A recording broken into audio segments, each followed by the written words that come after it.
இன்றைக்கி நம்ம பார்க்க போகிற ரெசிபி வரகரிசி பொங்கல். சுட சுட பொங்கல் சாம்பார் சட்னியோடு சாப்பிட அருமையாக இருக்கும். வாங்க எப்படி செய்யலான்னு பார்த்துடலாம். இது செய்ய இன்றைக்கி நான் 1.5 கப் வரகரிசி, 1/2 கப் பாசிப்பருப்பு எடுத்திருக்கேன். 1 ஹவர் ஊற வச்சு வாஷ் பண்ணி எடுத்து வச்சுக்கோங்க. குக்கரில் நெய் கொஞ்சம் தாராளமாகவே ஊற்றிக்கோங்க. நெய் சூடானதும் 1/2 டீஸ்பூன் சீரகம், 1/2 டீஸ்பூன் மிளகு, ஒரு கொத்து கருவேப்பிலை, துருவனை இஞ்சி 1 ஸ்பூன் எல்லாம் சேர்த்து நல்லா கலந்து விட்டுருங்க. நான் அரிசியும் பருப்பும் ரெண்டும் சேர்ந்து 2 கப் எடுத்திருக்கேன். அதுக்கு நான் 5.5 கப் தண்ணியை ஊற்றிக்கிறேன். தண்ணி ஒரு கொதி வந்ததுக்கப்புறமா நம்ம அரிசி சேர்த்துக்கலாம்.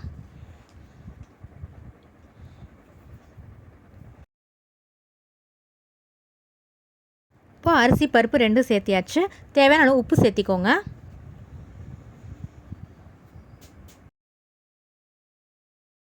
நல்லா ஒரு வாட்டி கலந்து விட்டுட்டு 1 ஸ்பூன் நெய் ஊற்றிக்கோங்க. அவ்வளோதான். இப்போது மூடி போட்டு 4 விசில் வச்சுக்கலாம். வாரத்துக்கு 2 வாட்டி மில்லட் சேர்த்துக்கோங்க, உடம்புக்கு ரொம்ப நல்லது. இப்போ சூப்பராக வெந்துருச்சு. நம்ம இதுக்கு ஒரு ஃபைனல் டச் கொடுக்கலாம். கொஞ்சமாக நெய் ஊற்றிக்கோங்க ஃபஸ்ட்டு. அப்புறம் என்ன, நெய்யில் முந்திரி ரோஸ்ட் பண்ணி சேர்த்துக்கோங்க.